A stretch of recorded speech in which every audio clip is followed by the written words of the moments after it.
नमस्कार मित्रों, 17 सितंबर 2021 प्रधानमंत्री श्री नरेंद्र मोदी जी के जन्म दिवस पर तीसरा विश्व संपूर्ण स्वास्थ्य दिवस वर्ल्ड होलिस्टिक हेल्थ डे मनाया गया।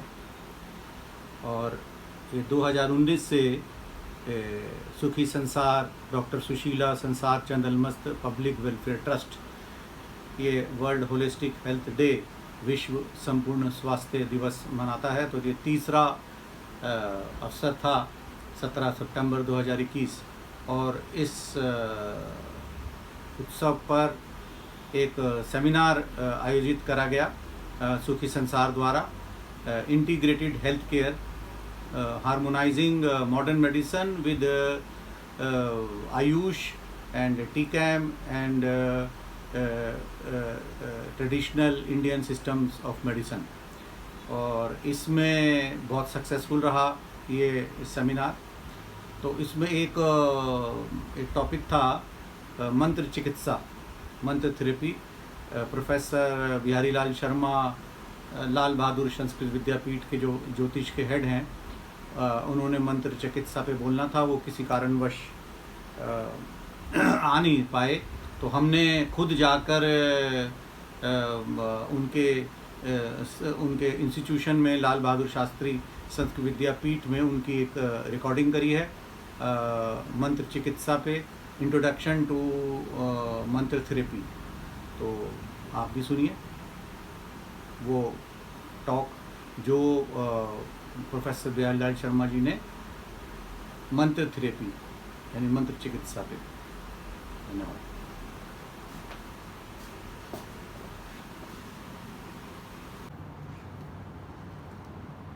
नमस्कार। मंत्र विज्ञान के आधार पर हम मानवता की रक्षा कैसे कर सकते हैं या मानव जीवन में आने वाली समस्याओं संकटों का समाधान कैसे दे सकते हैं, इसको समझने के लिए सबसे पहले हमें ये समझना होगा कि मंत्र आखिर है क्या। मत्री गुप्त भाषणे धातु से मंत्र शब्द बनता है, जिसका सामान्य अर्थ होता है सत परामर्श अथवा ऐसी विशिष्ट ज्ञान राशि जिसका मनन करने से हमारी लुप्त और सुषुप्त प्रतिभा का जागरण होता है और उस महनीय शक्ति से जोड़ने का काम वो मंत्र करता है। तो मैं कह सकता हूँ कि जो ऐसी विशिष्ट शब्द राशि जो हमारी सोई हुई और खोई हुई शक्ति को जगा करके महनीय शक्ति से जोड़ दे, उसे मंत्र कहते हैं। मंत्र में दो अक्षर हैं, म और त्र, एक अनुस्वार है। इन तीनों का अपना अपना महत्व है। इसकी व्युत्पत्ति जब हम करते हैं तो मननात् त्रायते यस्मात् तस्मात् मंत्र प्रकीर्तितः। ऐसी विशिष्ट ज्ञान राशि जिसका मनन करने से त्राण मिलता हो। त्राण का मतलब समस्या का समाधान। अब समस्याएं हमारे जीवन में क्षण क्षण में कदम कदम पर अलग अलग रूप में हमारे सामने आती है। उन सभी समस्याओं का समाधान कैसे हो, इसकी जो जानकारी देने वाली विधा है वही मंत्र शास्त्र है। यह जो हमारा शरीर है ये पांच भौतिक पिंड है। इस पांच भौतिक पिंड में पांच ज्ञानेंद्रिय, पांच कर्मेंद्रिय और एक मन, इस प्रकार से ये 11 मुख्य तत्व हैं। इसके अलावा पंच महाभूत हैं, पंच तन मात्राएं हैं। इन सबको जोड़ के महत तत्व है, अहंकार तत्व है और प्रकृति है। इस प्रकार से सांख्य की दृष्टि से सृष्टि की जो पंचविंशति तत्वात्मक प्रक्रिया है उसका वर्णन है। लेकिन चूंकि मंत्र उच्चारण के माध्यम से भाव तरंगायित करके हमारे वातावरण को शुद्ध करता है और हमारे भीतर की सोई हुई और खोई हुई शक्ति का जागरण करता है, इसलिए मंत्र शब्दात्मक, और शब्द चूंकि ब्रह्म है, शब्द ब्रह्म है, शब्द में बड़ी शक्ति है। आप देखिए कि मैं व्यावहारिक रूप से अगर आपको बताऊं तो हम जब किसी के साथ बड़ा मधुर वाक्य का प्रयोग करके उसके साथ वार्तालाप करते हैं तो उसको अच्छा लगता है, लेकिन उसी व्यक्ति के साथ अगर हम कटु शब्द बोल करके वाक व्यवहार करें तो उसके अंदर से एकदम क्रोधाग्नि का विस्फोट होता है। व्यक्ति एक ही, लेकिन शब्द का प्रयोग उस व्यक्ति की चेतना में प्रतिकूल और अनुकूल असर पैदा कर देती है। तो यह जो ध्वनि तरंगे हैं, ये वास्तव में हमारा जो शरीर है ये त्रिविध शरीर है। एक तो ये पांच भौतिक शरीर है, और एक नाक्षत्रिक शरीर है, और एक आध्यात्मिक शरीर है। इस शरीर के भीतर जो विद्युत है, जिसको हमारे ऋषियों ने कहा अग्नि, इस अग्नि की उत्पत्ति हमारे शरीर के भीतर किससे होती है? हमारी भारतीय दार्शनिक परंपरा में पंचकोशीय व्यवस्था हुई। सबसे पहला अन्नमय कोश, यानी ये जो पांच भौतिक पिंड है इसको ठीक रखने के लिए अन्न चाहिए।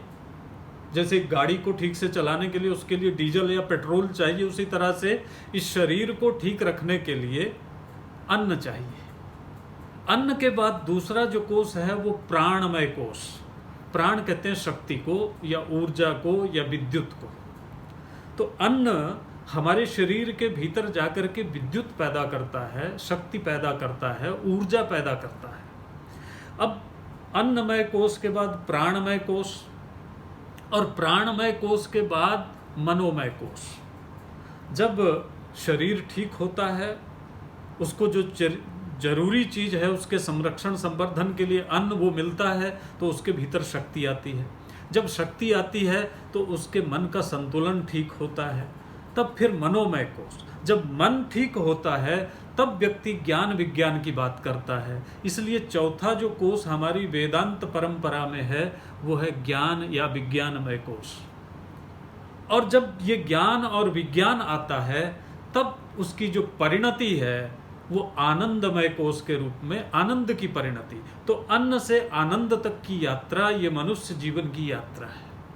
इस आनंद को प्राप्त करने के लिए अन्न से उत्पन्न होने वाली जो शक्ति है, जो विद्युत है, वही इसको आगे बढ़ाती है क्रमशः। और ये शक्ति व्यक्ति के वाग व्यवहार से भी पैदा होती है। और जब वाग व्यवहार से पैदा होती है तो उन विशिष्ट शब्दों के माध्यम से हमारे ऋषियों ने बहुत लंबा शोध किया, और उन्होंने पाया कि कुछ शब्दों का अगर हम किसी विशेष रीति नीति विधि से उच्चारण करते हैं तो उसका उस वातावरण में एक विशेष प्रभाव व्याप्त होता है। एक विशेष प्रकार की तरंगे हमारे शब्दों के माध्यम से निकलती हैं, और इसके ऊपर अनेक रिसर्च हुआ, शोध हुआ, अनेक प्रकार के कार्य हुए। हम लोग भी यहाँ मेडिकल एस्ट्रोलॉजी का एक पाठ्यक्रम चलाते हैं, उसके भीतर इन सारी चीज़ों का अध्ययन, अध्यापन और शोध करते हैं।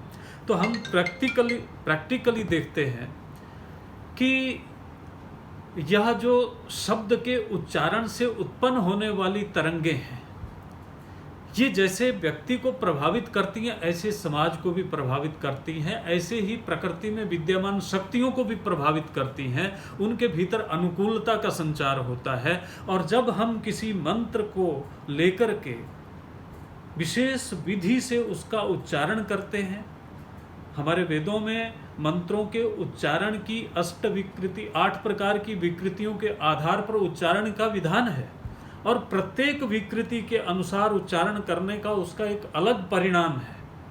इसको प्रायोगिक रूप से आप देख सकते हैं। आधुनिक विज्ञान के पास तो वैसे संसाधन हैं कि उनका मूल्यांकन किया जा सकता है, उन निकलने वाली भाव तरंगों को पढ़ा जा सकता है। तो इस प्रकार से जो मंत्र है, इसका उपयोग करके मनन और त्राण, ये 2 चीजें हैं जिनके कारण व्यक्ति मंत्र से लाभ लेता है। यानी उसका मनन करने से त्राण मिलता है, समस्या का समाधान मिलता है। लेकिन कैसे? मंत्र का उपयोग और प्रयोग करने के लिए मंत्र शास्त्र ने कुछ नियम दिए। हम प्रत्येक मंत्र को लेकर के जप नहीं कर सकते, और प्रत्येक मंत्र प्रत्येक व्यक्ति के लिए सही होगा ये भी सही नहीं है। मंत्र शास्त्र ने मंत्र के चयन की प्रक्रिया बताई है। हमको अकड़म चक्र के आधार पर, अकथा चक्र के आधार पर किस व्यक्ति को किस मंत्र का जप करना चाहिए, वह उसके लिए कल्याणकारी हो सकता है नहीं हो सकता है, इसका विचार हुआ है। अकड़म चक्र और अकथा चक्र के आधार पर जब हम इस प्रकार का विचार करते हैं तो उसमें 4 स्थितियां बनती हैं। साधक और मंत्र दोनों का मेलापक करके हम देखेंगे कि इस व्यक्ति के लिए यह मंत्र सही है। जो जिसके लिए सही होगा तो वो जो 4 स्थितियां बनती हैं वो हैं सिद्ध, सुसिद्ध, साध्य और अरि। यानी एक मंत्र एक साधक के लिए सिद्ध हो सकता है, वो अकड़म चक्र के आधार पर उसका निर्णय होता है। जो सिद्ध मंत्र होगा उसका जाप करने से, उसका ध्यान करने से साधक अत्यंत शीघ्र उसका लाभ प्राप्त कर लेता है। जो साध्य होगा उसका जाप करने से कुछ विलंब से उसको सिद्धि मिलती है, और जो सुसिद्ध होगा उसका जाप करने से बहुत जल्दी उसका लाभ मिल जाता है। और जो अरि है, अरि कहते हैं शत्रु को, तो उस मंत्र का जाप करने से उसको प्रतिकूल फल भी मिल जाएगा। तो कई बार लोग बोलते हैं कि मैं तो साहब इस मंत्र का जाप कर रहा था और मुझे इस प्रकार का परिणाम मिल गया। तो इन सारी चीज़ों का विचार, मंत्र जो है वो बहुत दिव्य शास्त्र है, ये सड़क छाप विद्या नहीं है। मंत्र का मतलब जिसका मनन करना, चिंतन करना। हम कहते हैं कि सत्परामर्श। आप देखिए व्यावहारिक रूप में भी मंत्र का प्रचलन, आपका कहीं कोई काम नहीं हो रहा हो तो आप बोलते हैं आओ मैं आपको एक मंत्र बताता हूँ, और आप क्या कहते हैं कि आपने ऐसा करना, उस ऑफिस में जाकर के उस आदमी से मिलना और उसको ये बात बोलना और इस प्रकार से होगा, आपका काम हो जाएगा। ये एक सत्परामर्श। और हमारे लिए वो सत्परामर्श जो उस पराशक्ति से हमको शक्ति लेकर के हमारे कल्याण के निमित्त लगा दे, वह सत्परामर्श मंत्र के माध्यम से है। हमारे यहाँ इन मंत्रों के विशेष लाभ के लिए अनेक प्रकार के विधि विधान विस्तार से बताए गए हैं, लेकिन उनमें सबसे महत्वपूर्ण बात यह है कि इस मंत्र का फलितार्थ तभी होता है जब तज्जपस तदर्थ भावनम, यानी जिस मंत्र का हम जप कर रहे हैं उसके अर्थ की भावना भी दें। हम जिस मंत्र को जप रहे हैं हमें पता ही नहीं उसका अर्थ क्या है, तो हम उससे भाव रूप से जुड़ नहीं सकते। और जब तक आप उसमें भावना नहीं जोड़ोगे अपनी, तब तक आप उससे लाभ नहीं प्राप्त कर सकते। क्योंकि आप जब भावनात्मक रूप से उस चीज़ से जुड़ते हो, आप जिस मंत्र का जाप कर रहे हैं उस मंत्र में आप देखिए कि उस मंत्र का ऋषि कौन है, किस ऋषि ने उस मंत्र के दर्शन किए थे, उस मंत्र के माध्यम से किस देवता की उपासना कर रहे हैं। देवता का मतलब जो प्रत्युपकार की भावना के बिना सतत उपकार करे उसका नाम है देवता। हमारे समाज में या संसार में तीन प्रकार की प्रवृत्तियां हैं, दैवी प्रवृत्ति, मानुषी प्रवृत्ति और राक्षसी प्रवृत्ति। दैवी प्रवृत्ति को अपनाने वाले उनको हम देवता कहते हैं। देवता वो है जो प्रत्युपकार की भावना के बिना सतत उपकार करे, यानी जो बदले में कुछ नहीं चाहे केवल दे, उसका नाम है देवता। और जो प्रत्युपकार की भावना के साथ काम करे वो है मनुष्य, यानी मैं ये काम कर रहा हूं तो इसके बदले में मुझे क्या मिलने वाला है, इस भाव से जो काम करता है वो मनुष्य है। और तीसरी प्रकृति है हमारे यहाँ आसुरी प्रकृति, यानी तिरस्कार और अपकार के भाव से काम करने वाली प्रवृत्ति, वो है आसुरी। वो किसी से बात करेगा तो पहले अपशब्द बोलेगा, कुछ बोलेगा, उल्टा सीधा बोलेगा, तब बात शुरू करेगा। तो ये तीनों प्रकृतियां हैं। लेकिन हमारे यहाँ जो देव प्रकृति है वो क्या है, उसका काम है देना, यानी जगत के कल्याण के लिए, समाज के कल्याण के लिए, मानव के कल्याण के लिए, प्राणी मात्र के कल्याण के लिए वो क्या दे। जैसे वायु है, वायु हम देवता मानते हैं। सारे संसार के जितने जीव हैं, जगत है, स्थावर जंगमात्मक जो कुछ भी है, वायु की सबको आवश्यकता है, इसलिए वायु देवता है। वायु ऐसा नहीं कि आप पहले मेरे हाथ जोड़ो तभी मैं वायु आपको दूंगा। सूर्य देवता है, सूर्य प्रकाश सबको देता है। ऐसा नहीं कि मुझे पहले जल चढ़ाओ तभी मैं आपको प्रकाश दूंगा, एनर्जी दूंगा, ऊर्जा दूंगा, ऐसा नहीं है। तो जो बिना कुछ चाहे केवल हमको दे वो है देवता। इन देवताओं का ध्यान मंत्र के माध्यम से करना और उनका जो आध्यात्मिक, देखिए दुनिया की प्रत्येक चीज के 3 रूप हैं। एक उसका भौतिक रूप है, जैसे आप हैं डॉक्टर सुसुर, एक आपका ये भौतिक रूप है ये पिंड, एक आपका आध्यात्मिक रूप है और एक आपका आदिदैविक रूप है। आध्यात्मिक रूप है कि आपकी आत्मोन्नति किस रूप में होती है, और आदिदैविक रूप है कि आप दूसरों के कल्याण के लिए क्या क्या कार्य करते हैं।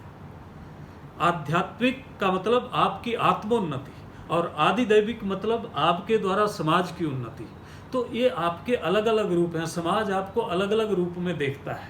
एक रूप है जो आपको नहीं जानता, वो केवल आपके शरीर को देखता है। जो आपके व्यवहार से आपको जानता है वो समाज आपको आदिदैविक रूप से जानता है। और जिस परमेश्वर के निमित्त, उस पराशक्ति के निमित्त आप अपने शरीर को, अपने मन को, अपने चित्त को लगाते हैं, वो आपके आध्यात्मिक उन्नति को जानता है। तो इन तीनों स्वरूपों को देखते हुए ग्रह के भी जो ग्रह पिंड हैं, इनके भी 3 स्वरूप हैं। जैसे सूर्य हमारे सामने दिखाई देता है, वो अग्नि का पिंड है, हीलियम, हाइड्रोजन आदि गैसेस का एक पिंड है।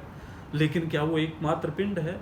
नहीं, उसका एक कल्याणकारी रूप है। जब उसका उदय होता है तो संसार जाग जाता है।